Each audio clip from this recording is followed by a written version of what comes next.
Hey everybody, it's Bridget Lynn Dolgoff with Conscious of Economics and the Urban Farm Project channel, YouTube channel. Anyway, so I'm getting prepared to leave. So no matter how anything that happens during periods of wherever I'm at. I've been pretty much on the road since 2006, anywhere from 2 to 6 months. And even if I'm, and stays in Reno for a while, there's always traveling out for a couple weeks here and there. So I try to always leave the place better. So, for example, that means when I'm leaving someone's house, I do a prayer smoke, and a whole prayer smoke thing is a whole other thing. I don't do the chalupa. I haven't been trained in the chalupa. Maybe one day there'll be calling for that, but I'm dealing with a lot of other energies and powers, and I need to kind of get that kind of straightened out and balanced out before I start working with the chalupa.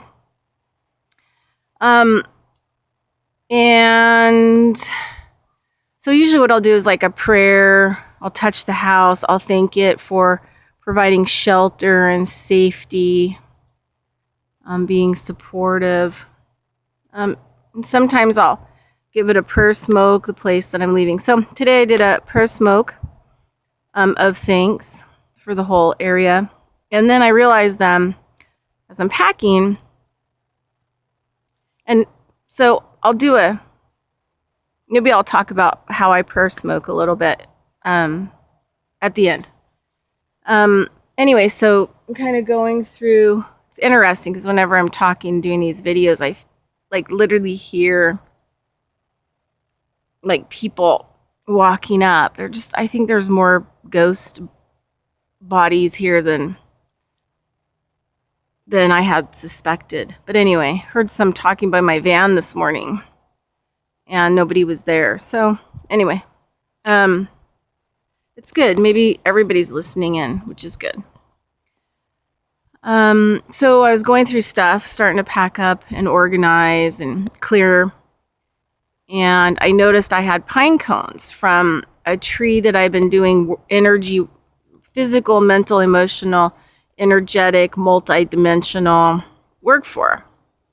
And she's a special tree in Reno that I visit periodically. And when she drops pine cones and I'm there, I try to pick up her pine cones because she's an interdimensional, multi-dimensional being. And she's by herself.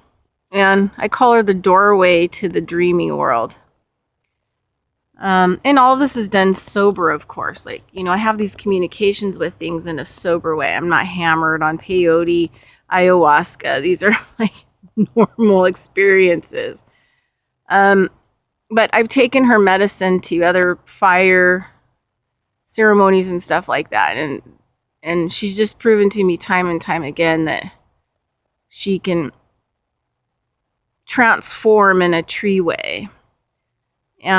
Not open portholes or anything, but open up doorways in not only my perception, but others' perceptions and environmental perceptions. Sometimes I go to areas that have been really harmed on the earth, and I burn the pine cones there so her medicine can be released. And the area will have a huge transformation because it's she's communicating in it in a fire way, a transformational way where the old is burned away and the new begins, right? And the information, data, nutrient, whatever you want to call it, is released into that environment or people or whatever. But there's always free will too, right? So we never trespass. We offer the medicine without condition. But anyway, so I found some of her cones and I took them out and I thought, I'm just going to make a really good fire. So I don't know if you can see the rest of her little piney cones in there. So I piled them up and just let her do her work. So that's what I'm doing. I'm just kind of letting her do her work. And I was really surprised because she really went for it. Man, those pine cones caught. Same with the smudge. I did a huge pile of smudge on the fire pit. And same thing, it just really fired up and really started smoking everywhere. So same with her pine cones. So she's sending her energy, her information. And then it's a choice whether that information gets picked up by the soil, by a plant, by another tree, by a person, animal, insects. Okay, so this is how I do a purr smoke these days. I kind of had to find my own way. So I used to get really good organic tobacco from the native place, and I used to roll my own. I still do. I have that kind of tobacco that I can use as a loose offering prayer or roll it up. But for the most part, I buy the super organic native cigarettes with a filter on them. That's just kind of what it is. And I put boxes of them and loose stuff on altars whenever I go to ceremony, mostly native ceremony. And then, I give some to the lodge or the ceremony place, and then I take some of them. And then I use them as my prayer smokes. And the only prayer I ever have, I used to get into these long, lengthy prayers and hold it. And my prayers are like 40, paragraphs long, and then do this cigarette smoke. But I don't do that anymore. The only prayer I ever have, if I'm wrapping medicine, whatever I'm doing, is always thank you. It's always the intention of thank you, because whatever thank you is exactly what I wanted, right? Exactly what I would have had desired to happen. So all that needs to be done is the thank you be given. So I give the thank you so it happens. And so just, I like to connect with the 7 directions. And then, I get thank you in my head. And then I just think everything and think everything that's happened, past, present, and future. And then I light it, usually with match. Let me get those. I buy a lot of matches because one of my spiritual teachers says that we shouldn't really use lighters and stuff because that's from the rape of the resources of the earth. That we should use matches because they come from a tree. And so whenever you use a match to do ceremonial stuff, you're including tree. So tree can participate in the ceremony as well, in a relationship with fire element, right? And so it's not a derogatory one, and it helps to release energies that, may burn a forest down, kind of a thing, because tree and the fire or the match and the fire are working together in relationship. Anyway, so then I light the cigarette, completely organic. And the thing is, like, you'd never breathe it in. It doesn't get breathed in. It gets pulled into my mouth and swirled around with the intention of thank you, and then blown out.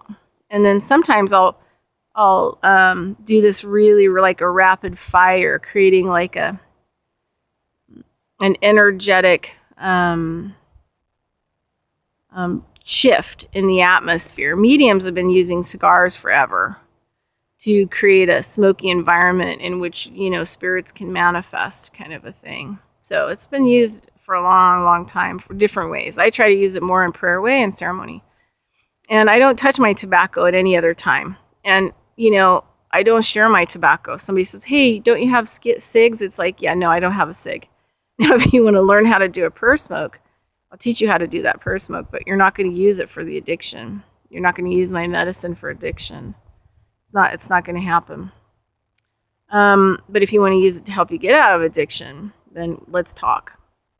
So anyway, that's kind of what happens. And then I just, bring it into my mouth, apply the intention, swirl it around, send it back out. So it goes up to the spirit world, to the creator, to the great spirit, to the gods, whatever you want to call them.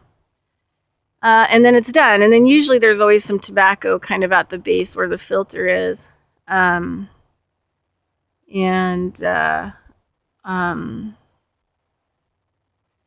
break that apart, and like put some on the fire. Thanks for the pine cones and the energy and help and peace. And then I also put some on the ground as a thank you too for being here. And then so what'll happen is that I will leave, and so I want to make sure and have everything cleared up, and everything organized and stored. And then I'll give my tobacco offering prayer to the earth, and thank Oregon land for watching over me and keeping me safe and protecting me, and for its guidance and its wisdom and its knowledge. And then when I get to the California border, then I will do the same thing. I'll make an offering to California land, letting the spirits all know that I'm coming into California, and I ask for protection and safety and guidance and wisdom and knowledge in a good way as I'm traveling through California land. And I give the tobacco offering. And then right before I get back to Nevada, even though I live there, I, ask if I may be welcome and accepted back to Nevada, and that I ask for protection and safety and in a good way, and knowledge and wisdom and respect and whatever I feel like I need at that time. And then, I'll drive over the Nevada border towards home. And then wherever I land, I try to give a tobacco offering, kind of for the same things, or thanking it, either leaving, thanking it, or going towards it and kind of notifying it in a good way, and offering tobacco for my prayers to be heard, and for the spirits. So, all right, that's it. And I got to get back to packing up. And we've got quite a journey. We have a great interview that I'm going to do today, which I don't usually interview people that much and put them on my YouTube channel. I mean, you can look at some of my past shows that are on there. But I'm just there's a really important topic today from this man. And it just caught me off guard because it's something I haven't heard, and I think should really spread through farming communities. And it was an amazing conversation. So anyway, hopefully we'll get him taped and a blurb up about him and his work. And truly a brilliant man worth showcasing. Okay, anyway, have a great day. It's Bridget. Smoke it down if you don't know what else to do with it.